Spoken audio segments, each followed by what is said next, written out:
Hello viewers, আশা করছি সবাই ভালো আছেন। আজ আমি আপনাদের জন্য ভীষণই সুন্দর একটি চাইনিজ ড্রামার গল্প নিয়ে এসেছি। এই ড্রামাটির নাম হলো লাভ বিয়ন্ড দ্য গ্রেভ। ড্রামার শুরুতে আমাদের একটা গহীন জায়গা দেখানো হয় এবং বলা হয় যে এমন একটা জায়গা আছে পৃথিবীতে, যে জায়গার পূর্ব সাগরের একদম শেষ মাথায় অনেক বিশাল একটা গাছ আছে, যেই গাছের নিচে আছে ভয়েড স্পিরিট ওয়ার্ল্ড বা আত্মাদের দুনিয়া। তো পৃথিবীতে অনেক মানুষ এভাবে মারা যায় যারা জীবনের শেষ পর্যন্ত দেখতে পায়নি, তার আগেই মৃত্যুবরণ করে নেয়। সেই সব মানুষের আত্মা ওই ভয়েড স্পিরিট ওয়ার্ল্ডে চলে যায় এবং একসময় তারা সাধনা করতে করতে অনেক শক্তিশালী হয়ে ওঠে। আর এই স্পিরিট ওয়ার্ল্ডে একজন গোস্ট কুইন আছে, যে কুইন 10 জেনারেশনের ভিতরে শ্রেষ্ঠ, তাই তাকে গোস্ট কুইন উপাধি দেওয়া হয়েছে। সমস্ত আত্মারা তার কথা শোনে। তো এই কুইনের নাম হলো হি শিমো এবং তার বয়স প্রায় 400 বছর। সে আবার পৃথিবীতে ঘোরাঘুরি করতে খুবই ভালোবাসে। মূলত সেই স্পিরিট ওয়ার্ল্ডের একজন লিডার হলেও সে মাঝে মাঝে পৃথিবীতে ঘুরতে আসে। এখানকার মানুষের সুখ দুঃখ কষ্ট এসব সে দেখে এবং সেগুলো অবজার্ভ করার চেষ্টা করে। কিন্তু তার একটা সমস্যা আছে, সে 10 জেনারেশনের লিডার হলেও সে কিন্তু চোখে কোনো রং দেখতে পায় না, মানে সে একজন কালার ব্লাইন্ড। তাছাড়া তার পঞ্চ ইন্দ্রিয় ঠিক মতো কাজ করে না, মানে সে খাবারের টেস্ট পায় না, তার ঠান্ডা গরমের কোনো অনুভূতি নেই। একদিন এরকম সে পৃথিবীতে এসেছিল লিয়াংজু শহরে। মূলত সে খাবারের খোঁজ করছিল। এখানে এসে দেখে এখানে অনেক বড় একটা যুদ্ধ হয়ে গিয়েছে। এই শহরের সমস্ত মানুষ মারা গিয়েছে। সেই লাশের উপর দিয়েও সে হেঁটে যাচ্ছিল। একটা লোক হুট করে তখন ওর পা জড়িয়ে ধরে বলে, আপনি আমার ছেলেকে বাঁচান। শিমু তখন লোকটির দিকে তাকিয়ে বলে, তোমার কি আমাকে দেখে ভয় লাগছে না? তুমি আবার আমার কাছে ভিক্ষা জানাচ্ছ তোমার ছেলেকে বাঁচানোর জন্য? তুমি কি আমাকে ভয় পাচ্ছ না? তুমি কি আমাকে সাধারণ মানুষ মনে করেছো নাকি? লোকটি তখন একটু ভয় পেলেও আবারও তার পা জড়িয়ে ধরে বলে, আমি মৃত্যুসজ্জায়, আমার ছেলেটা বেঁচে আছে, আমার ছেলে চেনিনকে আপনি বাঁচিয়ে দিন, দয়া করুন। শিমু তখন বলে, আচ্ছা ঠিক আছে, আমি তোমার ছেলেকে বাঁচিয়ে দেবো, কিন্তু বিনিময়ে আমি তোমার অবসেশন স্ট্রাক করব, বলে তোমার ভিতরের যত অবসেশন আছে সেটা আমি দেখব।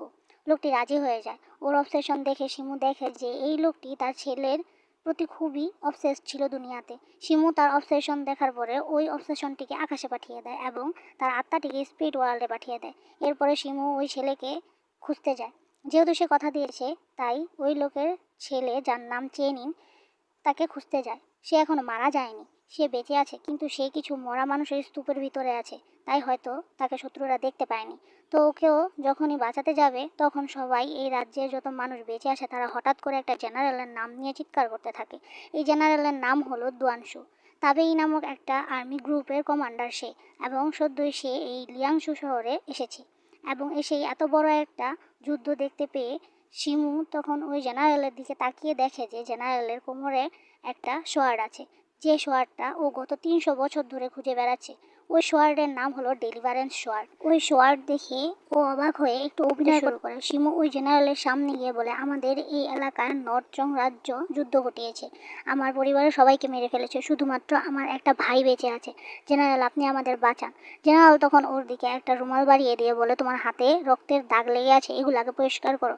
শিমু আসলে এই জেনারেলকে সরাসরি দেখতে চাইছিল, কারণ ইয়াং একটা মানুষের কাছে কিভাবে ওই ডেলিভারেন্স সোয়ার্ড থাকতে পারে তাও বিশ্বাস করতে পারছিল না, কারণ ওই সোয়ার্ডের মালিক ছিল ওর আন্টি। গত 300 বছর ধরে ওই সোয়ার্ডটি ডিসঅ্যাপিয়ার হয়ে গিয়েছে, আর আজকে এতগুলো বছর পরে ওই সোয়ার্ডটা হঠাৎ দেখতে পেয়ে ওর সত্যি খুব ভালো লাগছে, কারণ এই ডেলিভারেন্স সোয়ার্ডই ওর মুক্তির একমাত্র উপায় ছিল। সোয়ার্ডের কারণে ও চোখে আবার কালার দেখতে পারবে, এমনকি তার পঞ্চ ইন্দ্রিয় কাজ করতে শুরু করবে। ও জেনারেলকে বলে, ওই স্তূপে আমার ভাই পড়ে আছে, ওকে বাঁচান, দয়া করে ওকে বাঁচান।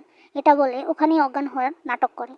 এবার জেনারেল ওর দিকে একবার তাকায়, তবে এখানে কেবলমাত্র শিমুর বডিটা পড়েছিল।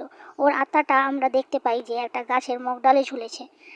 মানে ও তো স্পিরিট ওয়ার্ল্ডের একটা লেডি, সেজন্য ও গাছের কাছে ঝুলে বেড়াতে পারতো। সে পিছন থেকে ভালো করে দেখছিল ওই শোয়ারটা এবং ওই জেনারেলকেও, আর মনে মনে ভাবছিল সামান্য একটা মর্টাল মানুষের কাছে এই শোয়ার্ড কিভাবে আসতে পারে। দোয়ানশর আবার দুই রাইট হ্যান্ড ম্যান এবং উমেনকে দেখতে পাই। ছেলেটির নাম হলো শিয়াদং এবং সে একজন ক্যাপ্টেন, এবং মেয়েটির নাম হলো ম্যাং এবং সেও একজন ক্যাপ্টেন। এরা দুজন মূলত ওই মেয়েটিকে সন্দেহ করছে, মানে শিমুকে সন্দেহ করছে। ওদের একটু অন্যরকম লাগছে। যাই হোক, শিমুর আত্মা যেহেতু বেরিয়ে গিয়েছিল, তাই ও পুনরায় আবারও ওই বডির কাছে ফিরে আসে।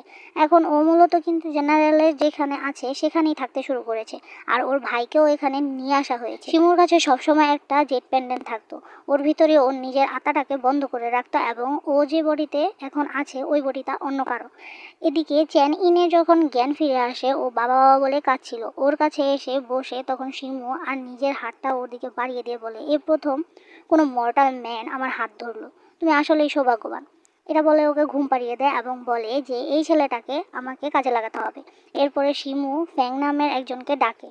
ফ্যাং মূলত ওই ভয়েড ওয়ার্ল্ডেরই একটা মানুষ বা স্পিরিট, যে ওর হয়ে বিভিন্ন কাজ করে দেয়। হিমুকে ডেকে বলে, এই মুহূর্তে আমি একটা সোয়ার্ডের সন্ধান পেয়েছি, সেই সোয়ার্ডই হলো ডেলিভারেন্স সোয়ার্ড।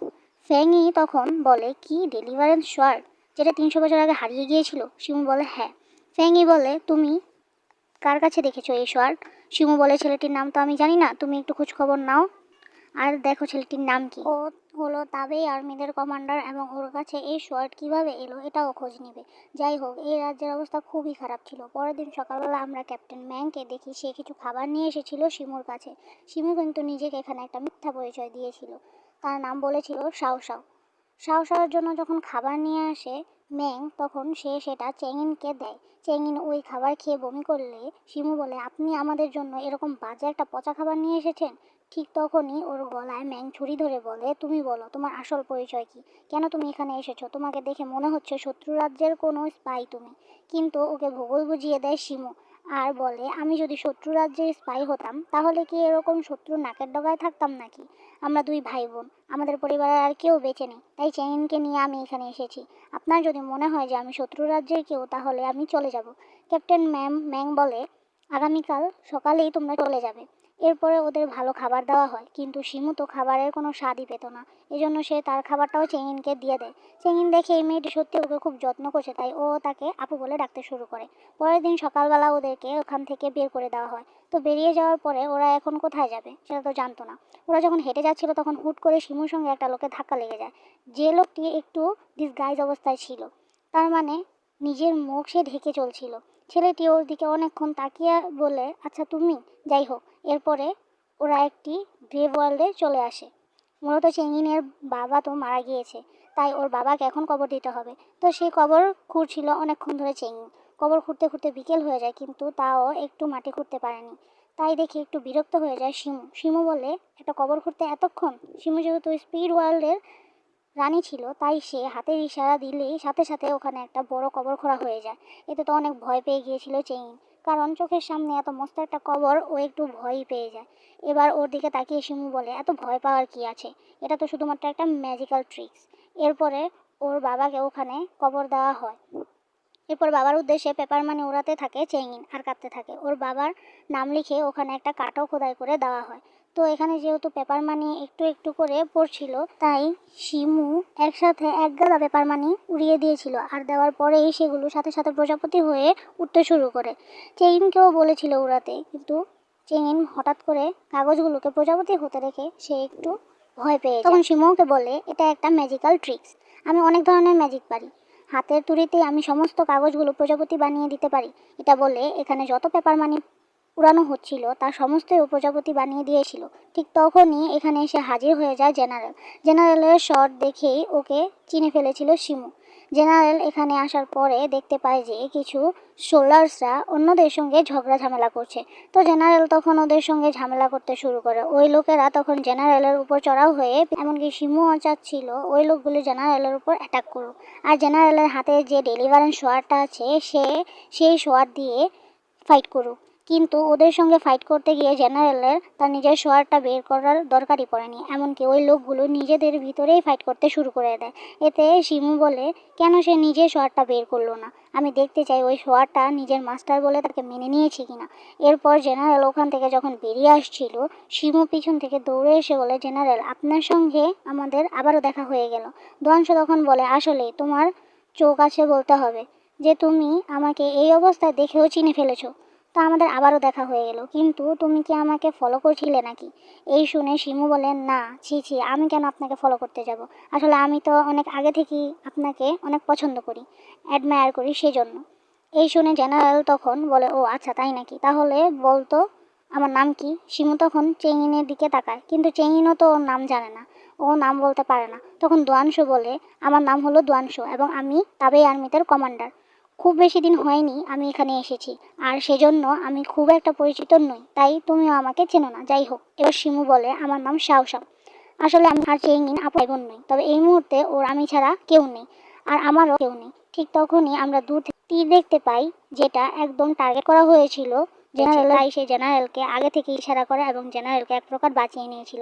তখনই জেনারেল নিজের শোয়ারটা ওপেন করে, আর এই প্রথমবারের মতো ওই শোয়ারটাকে ওপেন হতে দেখলে শিমু ওই শোয়ারটা একে মাস্টার হিসেবে মেনে নিয়েছে। তার মানে এই ছেলের ভিতরে কি এমন আছে যে আবার আন্টি শোয়ার্ড এই ছেলের কাছে এত সুন্দরভাবে আছে। যাই হোক, এরপরে ও আবারও অভিনয় করতে শুরু করে আর বলে, জেনারেল আমাদের যাওয়ার কোনো জায়গা নেই, আপনিই পারেন আমাদের শেল্টার দিতে। এবার যেহেতু এদের যাওয়ার আসলেই জায়গা ছিল না, জেনারেল বলে, ঠিক আছে তাহলে তোমরা আমার সঙ্গে এসো। এরপরে আকাশের দিকে তাকিয়ে শিমু বলে, আজকে আবহাওয়াটা খুবই সুন্দর, দেখুন এটা রৌদ্র উজ্জ্বল দিন মনে হচ্ছে, কিন্তু কিছুক্ষণ পরেই শুরু হবে তুষারপাত। এই কথা শুনে একটু জেনারেল অবাক হয়ে বলে, কি তুষারপাত শুরু হবে? জেনারেল আসলেই তুষারপাত খুব পছন্দ করতো। শিমু বলে, আমার চোখের দৃষ্টি কিন্তু অনেক বেশি ভালো, আবার আমি যা দেখি তা প্রেডিক্ট করতে পারি। দেখবেন এই রৌদ্রোজ্জ্বল দিনও একটু পরে কি সুন্দর তুষারপাত হতে শুরু করেছে। এরপরে জেনারেলকে ফলো করে হাঁটতে শুরু করে। এবার যখন এরা যাচ্ছিল ঠিক তখনই দেখা যায় একটু একটু স্নোফল হওয়া শুরু হয়েছে। এবার চেঙ্গিনের মাথায় নিজের হাতটা তুলে দেয় শিমু আর বলে, তোমার ঠান্ডা লেগে যাবে, সারাদিন তুমি অনেক পরিশ্রম করেছো। চেঙ্গিন তো এতে আরও বেশি ইমপ্রেসড হয়ে যায়। তখনই শিমুর মাথায় এসে একটা ক্যাপ পরিয়ে দেয় জেনারেল আর বলে, তুমিও সারাদিন অনেক কষ্ট করেছো, তো তুমিও যদি এই তুষারপাতে ভিজতে থাকো তাহলে তোমার অবস্থা খারাপ হয়ে যাবে, আর তাই এটা তোমার মাথায় থাকুক। কিন্তু সত্যি কথা বলতে তো কোনো রকমের ঠান্ডা গরমের অনুভূতি তার ছিলই না, আর তাই এই তুষারপাত ওর কিছুই হবে না। আরও যদি চোখে সত্যি একটু রং দেখতে পেতো তাহলে ওর খুবই ভালো লাগতো। ও তো চোখে সবসময় সাদা কালোই দেখতে পায়। ও দোয়ানশো আর চেঙ্গিনের দিকে তাকিয়ে বলে, হিউম্যান ওয়ার্ল্ডটা কত আজব তাই না, এদের কত ডিজায়ার, কিন্তু এরা তো জানেই না এই সমস্ত ডিজায়ারগুলো এক একটা ইলিউশন ছাড়া আর কিছুই নয়। এরপরে আমরা একটা ম্যাপ দেখতে পাই, যে ম্যাপে আমরা একটা নদী যেতে দেখি। এই নদীর নাম হলো দোয়াংহু নদী, যে নদীটা এখন পুরোপুরিভাবে ফ্রিজ হয়ে আছে। এই এর একটা পাশে লিয়াংজু আর অন্য একটা পাশে নর্থচং রাজ্য। এদিকে আমরা শিমুকে দেখতে পাই। শিমু আবারও ফেংইর সাথে কথা বলছিল। ফেংই তাকে বলে, কিছু সন্ধান পেয়েছি, ওই জেনারেলের নাম দোয়াংশু এবং জেনারেল বেড়ে উঠেছে নান্দু নামের একটা শহরে এবং সেখানে একটা সিভিল পরিবারের তার জন্ম হয়েছে। তবে সিভিল পরিবারের জন্ম হলেও তার একজন গ্রেট অফিসিয়াল হওয়ার কথা ছিল, কিন্তু সে একটা গ্রেট অফিসিয়াল হতে পারেনি, কারণ তার একটা অনেক বড় প্রতিদ্বন্দ্বী আছে যার নাম হলো ফাং। ওই ফাং হচ্ছে সিভিল পরীক্ষায় ভালো করে নেয়, সে একজন অফিসার হয়েছে, আর ওদিকে দোয়াংশু হয়েছে একজন কমান্ডার। তার যখন মাত্র 12 বছর বয়স, সে তখন নিজের শহর ছেড়ে দোয়াংজু নামের একটা জায়গায় গিয়েছিল তার দাদিকে দেখাশোনা করার জন্য, এবং 19 বছর বয়সে সে ফিরে এসেছিল। এই হলো তার সম্পর্কে তথ্য। এবার মনে মনে শিমু বললে, তাহলে এই জেনারেলকে আমি মনে হয় না বেশি দিন বাঁচিয়ে রাখতে পারবো, কারণ এই জেনারেলের চারিদিকে অনেক শত্রু। অলরেডি তাকে মারার জন্য অনেক লোক এখানে চলেও এসেছে, আবার তার নিজের রাজ্যেই তো অনেক শত্রু আছে। তার মানে এই জেনারেল খুব একটা বেশি দিন বাঁচবে বলে মনে হয় না। এমন একটা জেনারেলের হাতে ওই মুক্তির স্বরটা কিভাবে এলো, এটাই তো আমাকে ভাবাচ্ছে। তখন শিমু বুঝতে পারে যে এখানে হুট করে কিছু লোক আসছে, যারা মূলত জেনারেলকে অ্যাটাক করার জন্য আসছিল। ওদিকে আমরা চেঙ্গিনকে দেখতে পাই। সে শাওকে কোথাও না দেখতে পেয়ে তার বোনকে খোঁজার উদ্দেশ্যে বাইরে তার একটা আত্মার সাথে ধাক্কা লাগে। আত্মাটি তাকে ভয় দেখাচ্ছিল। অন্যদিকে আবার আমরা শিমুকে দেখতে পাই।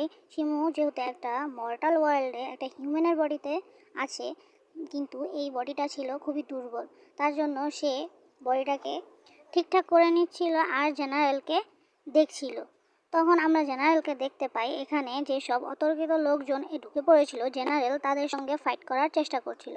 তবে জেনারেলের শোয়ারটা দেখা মাত্র শিমু যে স্পিরিট ল্যান্টার্ন ছিল সেটা দুলতে শুরু করে, মানে ওর স্পিরিট ল্যান্টার্ন ওই শোয়ারটাকে ভয় পাচ্ছিল, আর সেজন্য আমরা ওর যে সোল স্পিরিটটাকে দেখতে পাই সেটা একটা গাছে এসে আটকে যায় এবং শিমু সোজা নিচে নেমে আসে।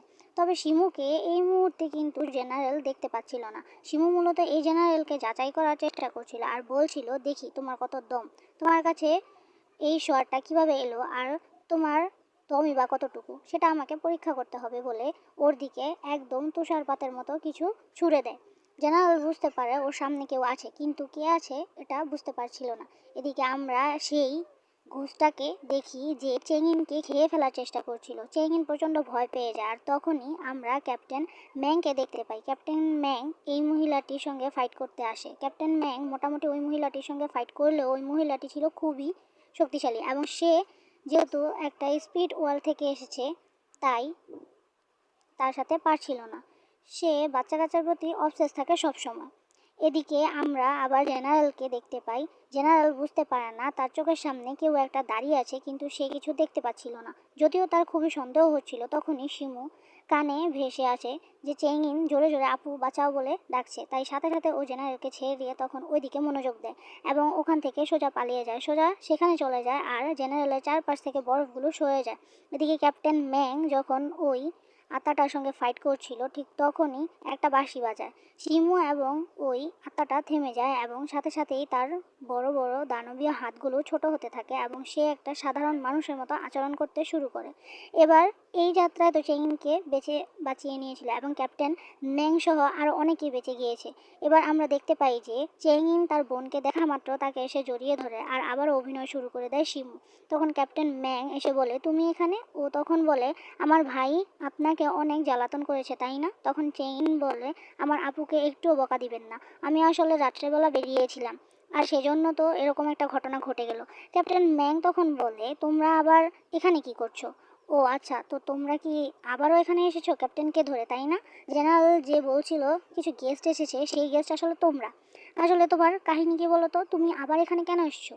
এবার শিমু অভিনয় করে বলে, আসলেই তোমাদের জেনারেলকে প্রথম দেখেই আমি ভালোবেসে ফেলেছি আর সেই জন্য তার কাছাকাছি থাকার চেষ্টা করছি। ওর হাতটা চেপে ধরে ক্যাপ্টেন ম্যাং তখন বলে, আমাদের জেনারেল তোমার মতো একটা মেয়েকে বিয়ে করবে কখনোই না। আমাদের জেনারেল তো বিয়ে হবে নান্দু শহরের কোনো মেয়ের সাথে। এই কথা শুনে শিমু বলে, তুমি কি নান্দু শহরের? না তো, তুমিও না আমিও নই, কিন্তু আমরা দুজনেই তো জেনারেলকে পছন্দ করি তাই না? চেঙ্গিন তখন বলে, কিন্তু আমার আপু দেখতে বেশি সুন্দর, তাই জেনারেল বিয়ে করলে আমার আপুকেই বিয়ে করবে। ক্যাপ্টেন ম্যাং তখন বলে, দাঁড়া তোকে দেখাচ্ছি। এরপর বলে, ঠিক আছে তোমরা যাও, তোমরা চলে যাও, আমি এদিকটার ব্যাপারটা দেখছি বলে ও চলে আসে। এদিকে আমরা আরও একজন কমান্ডারকে দেখতে পাই, ওর নাম হলো হান লিয়াং। সেও এই তাবে আর্মিদের একজন ক্যাপ্টেন। তবে তার লিয়াংজু শহরে আগামীকাল সকালে পৌঁছানোর কথা থাকলেও সেই রাত্রেই পৌঁছে গিয়েছে এবং আসা মাত্রই তার সামনে আমরা একটা আত্মাকে মরে পড়ে থাকতে দেখি। এখানে আমরা ক্যাপ্টেন শিয়াকে দেখতে পাই। ক্যাপ্টেন শিয়া বলে, এই লোকটিকে কি তুমি মেরেছো? এই লোকটি ছিল একমাত্র ব্যক্তি যার কাছ থেকে আমরা জানতে পারতাম যে কেন সে জেনারেলের উপর আক্রমণ করলো। হানলিয়াং তখন বলে, না, আমি তো এই লোকটিকে মারিনি, সে নিজে নিজেই আত্মহত্যা করেছে। কিন্তু হানলিয়াংকে ওরা সন্দেহ করে। এদিকে আমরা আবারও সেই সোল লন্ঠন দেখতে পাই এবং কাঠের উপর ঝুলে থাকতে দেখি আমাদের। তারপর শানলিং টেম্পলের যে এখনকার লর্ড, তাকে ডেকে পাঠানো হয়। মূলত স্পিড ওয়ার্ল্ডে থেকে সে এখানে এসেছে, সাথে করে নিয়ে এসেছে তার শিষ্যকে, এর নাম হলো চেং। এদের কাছে বিচার দেওয়া হয়েছে ওই মহিলাটি সম্পর্কে যে একটু আগে চেংইনকে মারতে যাচ্ছিল। এখন এই মহিলা কেন এই ওয়ার্ল্ডে এসেছে আর কেনই বা সে এখানে এরকম ঘটনা ঘটানোর চেষ্টা করছে, সেটা তারা জানে না। এই কথা এদের কাছে জিজ্ঞেস করে শিমু। এটা তো শানলিং টেম্পলেরই একজন স্পিড, তাহলে সে কেন এখানে এসে বাচ্চাদের সোল নিয়ে খেলা শুরু করেছে? এর উত্তর হিসেবে আপনি আমাকে কি বলবেন? ওই যে বৃদ্ধ শানলিং টেম্পলের যে লর্ড, তার বয়স প্রায় 4000 বছর। তখন ওই মহিলাটির হয়ে বলে, আপনি ওকে কোনো শাস্তি দিবেন না, ও আসলে বাচ্চা কাচ্চার প্রতি অবসেস বেশি আর এজন্যই ও বাচ্চাদের খেয়ে ফেলতে চায়। এ কথা শুনে শিমু বলে, কিন্তু আমাদেরকে রুলসটা মনে রাখতে হবে যে একজন মহিলা যদি 10টার বেশি বাচ্চাকে অ্যাবজর্ব করার চেষ্টা করে তাহলে তার মৃত্যুদণ্ড নিশ্চিত। চাং তখন অনেক বড় রিকোয়েস্ট করে আর ওই মহিলাটিকে ছেড়ে দিতে বলে। মনে হয় চাং ওই মহিলাটিকে পছন্দ করে, কিন্তু ওর মাস্টার বলে, আমি কোনোভাবেই এই আজই জানাতে পারবো না শিমুর সামনে।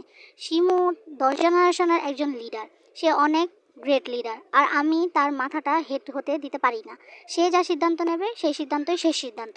এখন তোমরা ভেবে দেখো যে তোমরা রুলস মেনে চলবে নাকি চলবে না। যাই হোক, এই লোকটি শিমুকে অনেক বেশি অ্যাডমায়ার করে, কারণ শিমু সত্যিই অনেক ট্যালেন্টেড এবং এলিগেন্ট একজন লিডার। যাই হোক, এরপরে শিমু তার সোল লন্ঠনকে বলে, তুমি কেন ওই শোয়ারটাকে এত ভয় পাও সেটা আমাকে দেখতে হচ্ছে। এরপরে আমরা হানলিয়াংকে দেখতে পাই। হানলিয়াংকে জেনারেলের সামনে নিয়ে আসা হয়েছিল। জেনারেল ওকে জিজ্ঞেস করে, তোমার না আগামীকালকে আসার কথা, তুমি এত দ্রুত চলে এসেছো? তখন হানলিয়াং বলে, হ্যাঁ, আসলে আমার গ্যাসটা একটু দ্রুত পৌঁছে গিয়েছে আর আমি জানতে পেরেছিলাম এখানে অ্যাটাক হয়েছে, সেজন্য দ্রুত এসেছি। কিন্তু ক্যাপ্টেন ম্যাং তখন জেনারেলকে বলে, আমরা কিন্তু এই হানলিয়াংকে একটু সন্দেহ হচ্ছে, আমাদের কিন্তু তাকে সন্দেহ চোখে রাখতে হবে। যাই হোক, এরপরের দৃশ্যে দেখতে পাই হুট করে ডেকে পাঠিয়েছিল শাও শাওকে নিজের কেবিনে জেনারেল। জেনারেল ডেকে বলে, তোমার সঙ্গে আমার বিশেষ কিছু কথা আছে। তো জেনারেলের শার্টটা দেখে শিমু তখন জিজ্ঞেস করে বলে যে, আপনার এই শার্টটা আপনি কোথা থেকে পেয়েছেন? শার্টটা দেখতে সত্যিই খুব সুন্দর। জেনারেল তখন বলে, আসলে এখান থেকে অনেকগুলো বছর আগে আমি একটা ব্রিজের উপর দিয়েই হেঁটে যাচ্ছিলাম, তখন একটা বৃদ্ধ আমাকে থামিয়ে বলে যে, তোমার মার্শাল আর্ট মনে হয় অনেক সুন্দর হবে, তাছাড়া তোমার ফিজিক্যাল স্ট্রাকচারও খুবই ভালো, তাই এই শহরটা আমি তোমাকে দিচ্ছি। এই শহর যতদিন নিজের কাছে রাখবে, একটা সময় তুমি হয়তো ইমমর্টালও হয়ে যেতে পারো। শিমু তখন বলে, ও আচ্ছা তাই নাকি, তাহলে তো খুবই ভালো হবে, আপনার শহরটা সুন্দর। এবার ওর কোমরের দিকে তাকিয়ে জেনারেল বলে, তোমার কোমরে ওই যে জেট পেন্ডেন্টটা, এটা দেখতে অনেক সুন্দর, ওটা তুমি কোথায় পেয়েছো? শিমু তখন ওই পেন্ডেন্টটা খুলে বলে, এটা এটা তো সাধারণ একটা জেট পেন্ডেন্ট। জেনারেল তখন ওই পেন্ডেন্টটা ধরতে যাবে, শিমু তখন ওটা নিজের কোমরে আবার আটকে দেয় আর বলে, ওটা এমন কিছু নয়, যাই হোক আপনি আমাকে এখানে কেন ডেকেছেন? জেনারেল তখন বলে, আসলে আমি চাই তুমি যেহেতু অনেক সুন্দর করে আবহাওয়া দেখে বলতে পারো যে কি আগামী কয়েকদিনের মধ্যে কি হবে, ওয়েদার কেমন থাকবে, সেটা যদি তুমি একটু দেখে আমাদেরকে বলে দিতে, তখন আমাদের জন্য ভালো হতো। ও তখন বলে, আমাকে তাহলে গ্রেট ওয়ালে নিয়ে চলুন।